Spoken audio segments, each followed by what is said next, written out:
I'm Celeste Hirschman. And I'm Dr. Danielle Harrell. And this is episode 4 of Virgin Island Unzipped. I'm nervous. I'm going to take it one step at a time. I'm absolutely petrified. 12 virgins are travelling to a unique island retreat that could change their lives forever.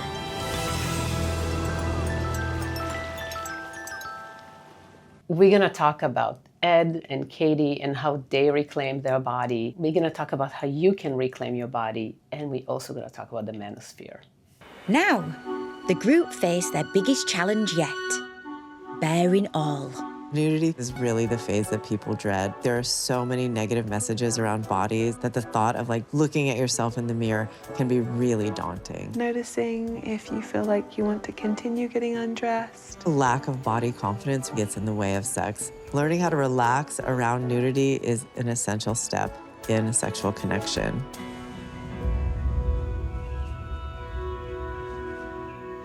It takes time to learn to love your body. I know because the way I grew up, I had a lot of body shame, and it took me many years to love my body. And I think having someone that really loves your body and starting to let those voices and messages be replaced with the old messages is really kind of like the antidote. And when we do the reclamation in front of the mirror, that's what we're trying to bring, this kind, loving eyes instead of the negative internal voices. Katie, would you like to step up?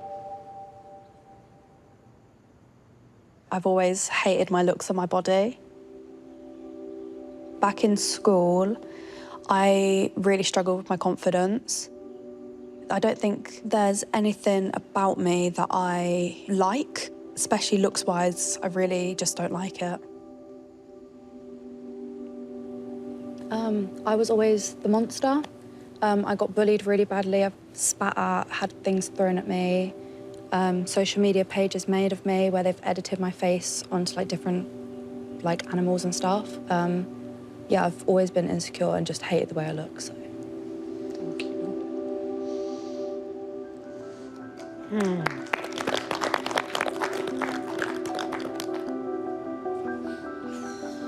Okay, brave woman. This is so nervous. Yeah, you're doing great. Well, and I think what was so hard for Katie is I think she got all of those external voices, but then she really took them on board and she started to talk to herself that way and call herself a monster and say that she didn't like anything about herself inside or out.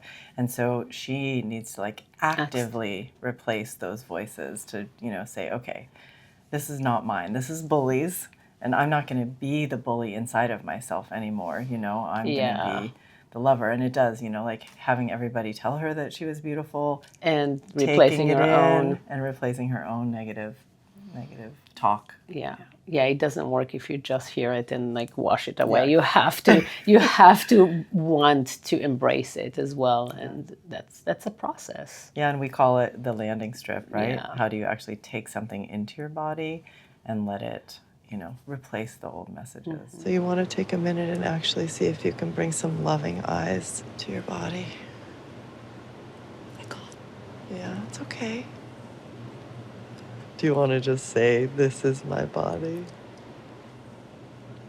This is my body. For me, it took me some time to overcome my body image issues, and a lot of it was through letting in other positive messages, because my partner was completely all over me, but I fought him for a long time. And I was like, no, you don't really mean it. And he's like, no, I really mean it. And really taking in and combining it with pleasure was really my way of reclaiming my body. I do feel like that's an important piece that people don't realize is when you can bring in arousal into an experience, sometimes transformation can happen much more quickly. Much faster. Because it's oh, this is not just my body part, this is a part of me where pleasure happens. And then that can spread, and that message is oh, this is a yummy part of me. It feels good. So it's not just I need to like myself. It's oh, I feel pleasure, and that makes me love myself more. Yeah, so I think many times people kind of wonder how change happens, right? And a lot of it is really about creating new pathways in our brain, because we're just creatures of habits, and whatever got paved and wired got we got used to, and that's how we talk to ourselves. So like creating a different pathway can be so transformational, like a completely different pathway. Yeah. And pleasure is a way to rewire, right? Like it's like once your body is full of pleasure and arousal, there's a lot more room to like move things around. It is, because we like have this like lubrication of hormones that happens, and we're like in a different mindset when we're in pleasure.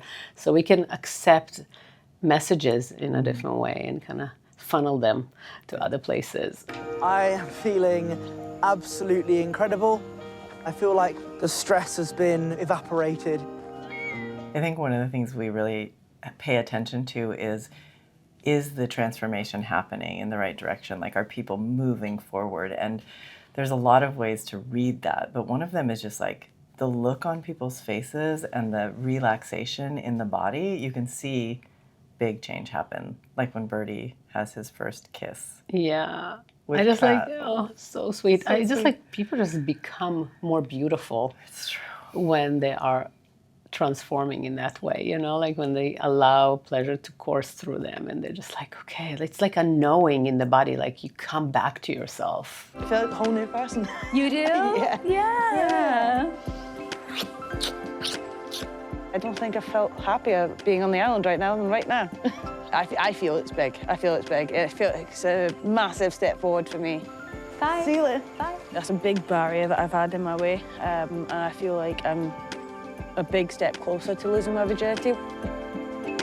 Like there's this relief and there's this joy and I there's this know. like, oh, I feel myself. You know, I feel like that's what it is. Like I feel myself. And you know, in all those instances, they kind of use the word "you're a miracle worker" because it does feel like miracle. There's something about like coming to yourself and reclaiming this part of yourself, on meeting it maybe for the first time, that feels like a miracle.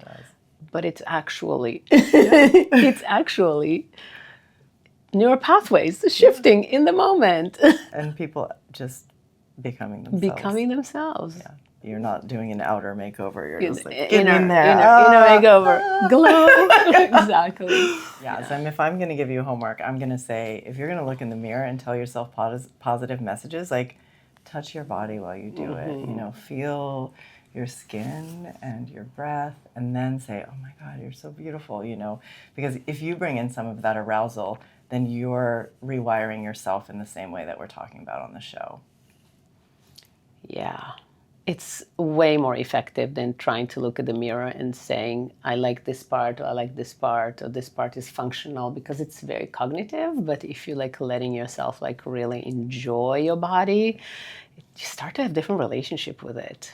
And I think it's great, you know, like before you even look in the mirror, just take some time, close your eyes, touch your body. Put some music. Get the arousal going, rub some oil on. Then you'll glow a little bit when you look in the mirror exactly. also. Because if you have the arousal already flowing, your gaze becomes different. Like the way that you look at yourself will be different because of the arousal. Yeah. Ed, would you like to come up?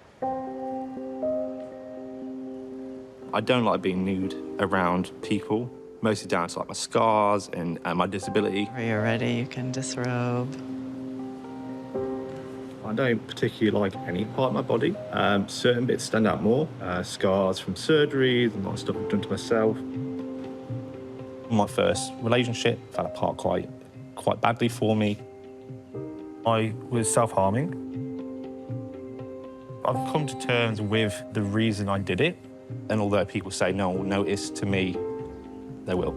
I was really, really touched by the moment that Ed talked about his scars, and I really loved when you were with him in front of the mirror and kind of like really caressing his scars. Gave him some love. Gave him some love, and really, really loved the session he had with Kat around his.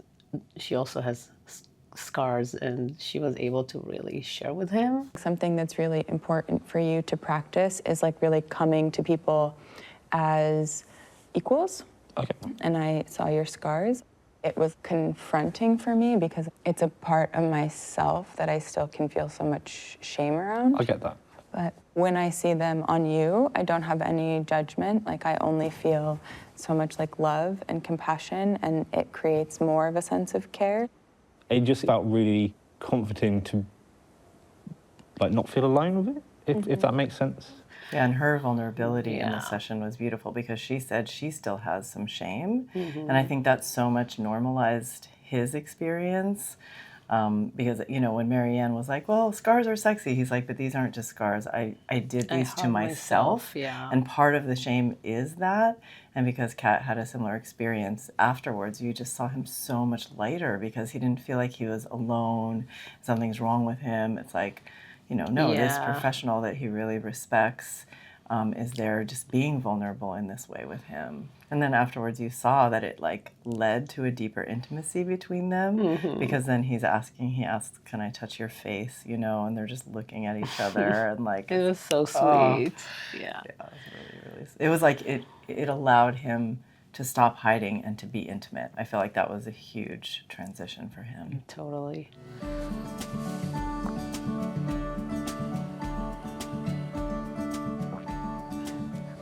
Thank you, Kat. Knowing that we've both got scars, and possibly for like similar reasons, I didn't feel any like body issues at all. I completely forgot that I have any, and I felt really good about myself. So we know that beauty changed over time, and there's no one size of beauty that's right. It changed throughout history. People like different kinds of bodies. And it seems like it's hard to like your body when you only see messages or just see people that are very skinny being modeled in social media. Well, and I mean, also, the goal is to sell products, right? And so you have to have an unattainable body type or way of looking that's like airbrushed and fake because you have to make everybody feel bad about themselves and then in order to sell them something it's a magical pill exactly to lose weight, to airbrush, to and sometimes the people who have like completely traditionally, you know, attractive bodies that are very, very thin, like they hate themselves the most because it's like you're always just like not quite there, you know? Not quite, And there's so much pressure. Whereas if you say, okay, like I'm done being, you know, manipulated by this whole system that's trying to make me feel bad about myself, and I'm gonna love myself as I am. That's, to me, it's the only way. Like you can't actually like carve yourself up and starve yourself into self-love. And just think about it. Tomorrow's gonna be a different model. You're gonna have a different body. Right. What are you gonna do like then? Before, like you know, back in the day, it was like you weren't supposed to have any thighs at all. Now you're supposed to have like implants and a huge right. It's like it can be intense to see how much people are willing to kind of do to their body in order to fit in, and which kind of reminds me again, like how belonging is important to people. I watched the Manosphere documentary. Me too. Yeah. And I actually felt very sorry. For those guys. I know. I felt pity. They felt lonely to me and like they were really faking everything. Like, and their partners were like, what are you talking about, I know. It was like, you're talking like this outside, but inside we actually have a little different relationship. Yeah. And so I do feel like there's this whole kind of movement online where the kind of these men are, you know, influencers or Manosphere are like out there like telling everyone, you know, this is the way that you're supposed to be. But the guys who are saying it aren't even actually like that, which I was so happy.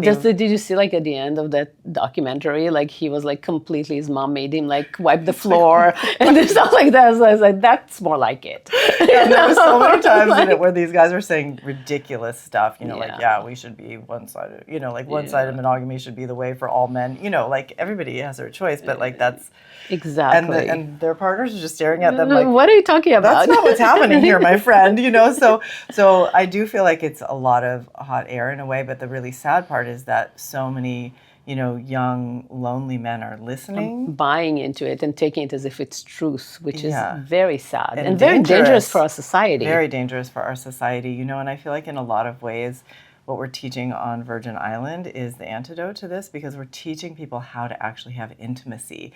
And it's not about being like the alpha male who gets all the chicks, you know, the sort of like bullshit idea that there's like a zero-sum game and like somebody's going to get everything. As if there's scarcity. Exactly. Whereas like when you actually are connecting with yourself and feeling your body and feeling your attractiveness from the inside out.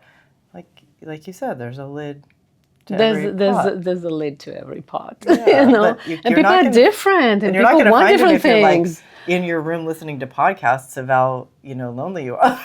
Or try constantly to achieve something that's not attainable. And it's like, and why? There's so many people that do not have a six-pack and have an amazing sex life. I know. Including myself.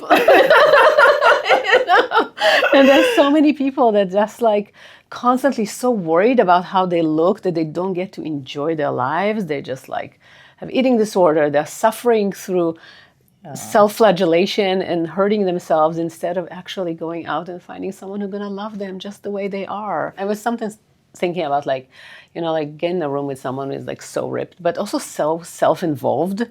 It's like there's no room to be around them, They're like so busy of like, worrying about themselves and needing approval and reassurance about how they look and wanting to show their muscles and stuff like that. And I was like, hey, what about me? Like we are people, we're like here to hang out and connect, and just like, it's not all about the look. Well, maybe it's about the look. It's not all about the look. Yeah.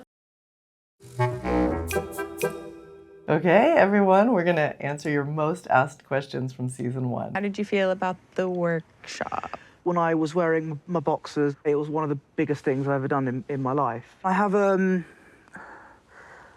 quite an insecurity about the size. So, does size matter? Matters to me.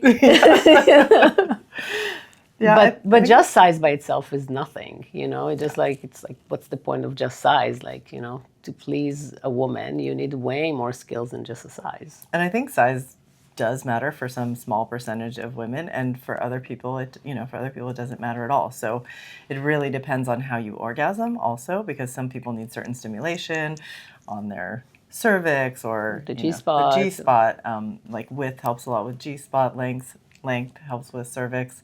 But, I remember I was working with this one woman, and she was like, I have this lover, and he has a very, very small penis, but it just hits exactly on my G-spot perfectly, and no one has ever gotten me like that, So it really depends on compatibility, it depends on skill set. And sometimes people actually prefer smaller penis because it's too much for them to have a bigger penis, or it's like some women don't like any insertion at all, and they need a lot of clitoral stimulation. So penis is just one factor. I had a lover who had such a big penis, and I was just like, I felt for him because I think probably very few women would actually be willing to have sex with him, honestly. Yeah. And it's really important to remember there's so much to sex and intimacy, and that's beyond just the size of a penis, because there's like seduction and oral sex and fingers, and you can always add on more things. And toys, dildos, different size of dildos can play into the game. I do feel like there can be so much focus on that, and it's actually like one of the biggest body image issues that men have, is they, especially with porn, they get so concerned about their size, but I really don't think for most people it matters. What matters is being an amazing lover. Yeah. Next time, Hit my hand with the dick. things get hands-on. You can put your finger inside. I'm just curious. As a special guest arrives for the playtime phase. And a fantasy Get on your knees. becomes reality. Good boy.